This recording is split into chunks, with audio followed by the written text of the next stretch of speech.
బంతిపప్పు పొడి ఎలా చేయాలి కుక్కర్లు వేసుకున్నాను. 2 విజిల్ పెట్టుకున్నాను.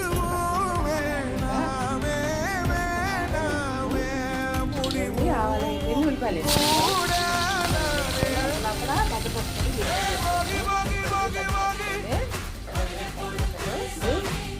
పొడి ఆపేస్తాను. బీన్స్ ఉడికిపోయింది. ఇందులో వేసేసుకుంటాం. ఇందులోనే పసుపు కారం కూడా వేసుకుంటాం. సాల్ట్ కూడా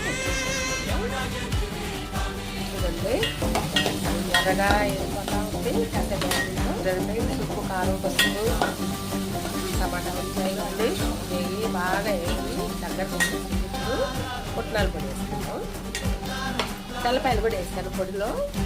ఫ్రెండ్స్ చూడండి బీన్స్